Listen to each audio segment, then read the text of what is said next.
Ifeoma got married to Emeka's business partner. It was indeed a glorious and colorful wedding. Ngozi stood as Ifeoma's mother, while Obinna, who ought to stand as the father since he was the first son, decided Emeka should be the one because he was now their father. Emeka was touched by this humility of Obinna. He realized that himself and his wife had taught and brought them up the right way.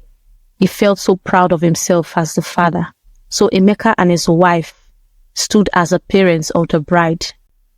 Obinna married a big fashion designer, and together they made magic. Their brand was known far and wide, while Uche engaged to a very beautiful teacher named Chizi. Ebele, Amaka, and Auntie Oma continued to wander from village to village until they finally settled in a faraway village called Oteku, where no one knew them, and decided to settle there. Oteku was a very peaceful and prosperous village. The land had not known war or any kind of trouble for several decades. Furthermore, the Oteku people were very hospitable. They welcomed Ebele, Amaka, and Auntie Oma. Ebele had lied that her husband's people lied against her, accusing her of killing her husband, and drove her out of her husband's house and village too. She lied that she was an orphan and didn't have anywhere to go. She told them she had suffered, wandering from one village to the other, and no one accepted them. Therefore, the people of Oteku gave Ebele, a friend and a daughter, a place to stay. They were also given a portion of land to start farming so they could take care of themselves. So they started farming and selling in the Oteku market. Everything seemed normal and okay. So far, no evil report from any of them. The villagers really liked them because they were all well-mannered. Some even gave them gifts out of pity. Meanwhile, Mama Chidi's burial was fixed. She died at a very good age. She died at the age of 100 years and was buried in a colorful way. She was buried beside her husband. Ngozi wept sore for her grandmother because she had grown fond of her. On the day of the burial, Ifeoma remembered her mother Ebele. When she saw the guests coming but didn't see her mom, then she remembered that her mom and sister had been banished from Umweke, never to set their feet there ever again. When Ngozi noticed the absence of Ifeoma, she went looking for her everywhere. She asked Ifeoma's husband if he had seen her, but he didn't know her whereabouts either, so they both kept searching. She finally saw her crying behind the house. "Sweet, why are you crying? What is the matter? We'll be looking for you everywhere," the husband said. But there was no response from Ifeoma. She kept crying. "Please talk to me," Ngozi insisted. Then she said, "It's nothing. It's just that I realized that my mom and sister won't be coming for the burial, or rather, they can never come to Umweke again. I know she's evil. She has done all manner of evil things, but she's still my mom, and Amaka is still my sister, and I miss them. I understand how you feel. We can't change our parents. No matter how evil they are still our parents. We have to accept them that way and move on with our lives. We don't choose our parents, okay? I know. So it's totally fine if you're feeling this way. You can go ahead and call her. I won't be offended. I totally understand, but be very careful." When Obinna and Uche heard that Ifeoma was crying because of her mom and sister, they felt it was unnecessary. They never remembered their mom. She had left them to rot in jail, so they didn't care if she was alive. As long as she was paying for her evil, they were okay. When Ifeoma called her mom, she picked up the phone and said hello. As soon as she realized it was Ifeoma, she yelled at her and called her an evil child. "It's your fault that we are in this condition. If you had listened to me, we wouldn't have ended this way. I will never forgive you. You chose that witch Ngozi over your own mother and sister. Mama, after everything you've been through, there's still no atom of change in you. Mama, change. It's for your own good. The stubborn fly that refuses to listen goes to the grave with the corpse. Mama, you have your chance now. Change before it's too late. Ifeoma change kill you there. What nonsense change are you talking about? Be this girl. Don't ever call me again your entire life. Don't call me again, you hear me? At least I tried my best, Ifoma said. I would have listened to Obinna and Uche when they said you will never change until you die. Get out, stupid children. And she dropped the call. 1 year later, Amaka started dating a young man named Bami from Oteku village. They were all over the village. They were truly in love with each other. But Ebele was an unrepentant soul. It looked like her heart was hardened the more. Instead of falling in love with the king or at least the prince and removing us from this mess, you are here patrolling the village with this village and bush boy who can't offer anything. Hey, mama. So after all these years and everything we've been through, you've still not learned anything at all.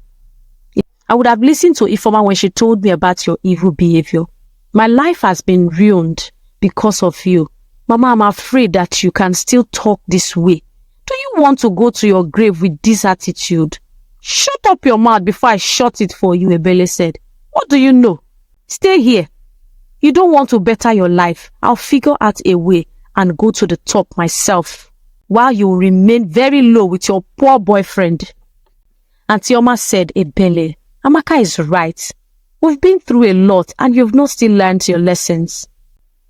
It's because of this evil attitude they left me. I've told them that I've changed and I've decided to be a better person. You know they call me orphan now. I've told them everything that we went through and what happened. And who knows, one day they might get me an apartment in the city. As long as I can have a small business, I'm okay. At least I can be selling food stuff. There's a lot of money in it, so I won't have to disturb them for my weekly or monthly upkeeps again. Even if I don't return to Umweke, I'm okay. As long as I get to see my children in the city. After all, none of my kids are living in Umweke. My husband is dead. They know I've suffered. They intentionally didn't take my course initially because they wanted me to learn. Now I've learned. So please, my friend, learn from our mistakes and what it has cost us. And give yourself a second chance. And be kind. Even if it's just a little, try and be kind. Start from there. Okay? But it looked like an effort in futility. Ebele never listened to Auntie Oma or Amaka, so she continued with her evil heart. They certainly don't know what they are saying. I'm talking about being an in-law to the king and you are here saying nonsense. I'll figure it out myself. As the saying goes, like attracts like. Ebele quickly attracted some evil friends like her. Before long, she knew an evil baba just like Idoko, who was also banished from a neighboring village not very far from Oteku. Now the plan was to become the third wife of the king, who had already 2 wives. She wanted to marry him so she could eliminate the other 2 wives and become the queen. I'll remain royalty till I die. I will die with honor and dignity. When Ngozi and that stupid daughter of mine hears my name, I'll be referred to as the queen of Oteku. I'll make sure I love the prince and take care of him. So by the time he is crowned the king, he will take care of me and shower me with love as his mother. Until I die, I won't suffer again. Ebele was a very greedy woman who thought of herself alone. She didn't care if anyone got hurt. As long as it would make her happy, she went for it. With the help of one of those wicked women she met in Oteku, she met the Baba who gave her a substance to add into her body lotion and rub on her face. And as soon as she sees the king and he looks at her, he will helplessly fall for her. Ebele was super excited. I'll soon be queen. I'll soon be the queen of Oteku, mocking Amaka and Auntie Oma. Be there with your poor village rat of a boyfriend. Mama, you have big eyes and that's your problem.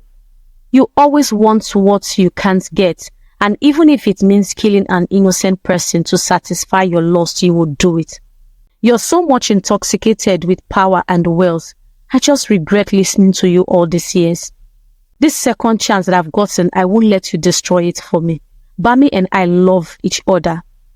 You know he's a graduate and not just a village rat like you said. He's applying for jobs in the city. In fact, tomorrow he's going for an interview in the city. He will get a job, marry me, and will leave this village. Soon, Auntie Oma's children will take her to the city and you will remain here with your evil life. Remain where? You're talking to the next queen of Oteku. Whatever you do, count us out. And if you do anything funny, I will expose you. You dare not. You know the kind of mother you have. Mama, I've told you my own. Mama, I know you too well. Before you will ruin my life again, I'll go and do the right thing. And what do you mean by the right thing? You better be careful, Ebele said. Amaka opened up to Bami and told him the truth. He was angry at her, but he realized she was no longer that person but had changed. And she was influenced by her mother, so they continued their relationship, hiding everything about them from Ebele. That night, Ebele woke up as instructed by the Baba by 12 a.m. to speak what she wanted into the substance before using it on her face to see the king in the morning. And so did she. She was instructed not to let anyone see her, else she will face the consequences. But while she was still speaking, Amaka woke up to his herself. She saw Auntie Oma sleeping, but her mom wasn't there. Where has this mischievous woman gone to? She asked herself. So she looked round the compound and found her holding a substance with her eyes open wide, talking. Hey, Mama, what are you doing? This woman has started again. Immediately, Ebele screamed, this evil child, you've killed me. She started crying. She fell on the ground and started speaking nonsense. Ebele went mad. Mama, I warned you, but you won't listen. Look at what you've done to yourself. Amaka quickly woke Auntie Oma up. She took a rope and they both tied her. By the dawn of the day, she gave up the ghost and died. Nobody knew what killed her, not even the woman that took her to the Baba, as Ebele went there on her own after that day, and she never disclosed it to anyone except the Baba. Her evil had caught up with her, so Ebele died unrepentant. Amaka was given a portion where strangers are buried to bury her mom. Amaka called Ifoma and told her everything that had happened. And also she told her about her relationship and how she had learned from the mistakes that they've made in the past. And now she's a better person. I should have listened to you. I wish I had listened earlier. My life would have been better. After 6 months, Auntie Oma's children took her to the city, rented an apartment for her, and opened a foodstuff business for her. Amaka and Bami got married. He later got a job in the city with an apartment and an official car. So he and his wife relocated to the city. Emeka and Ngozi felt pity for Ebele, how her life had ended, but there was nothing they could do. She decided her fate already, as she refused to change, and so the evil of Ebele came to an end. Moral lessons. Greed destroys. Be satisfied with what you have per time.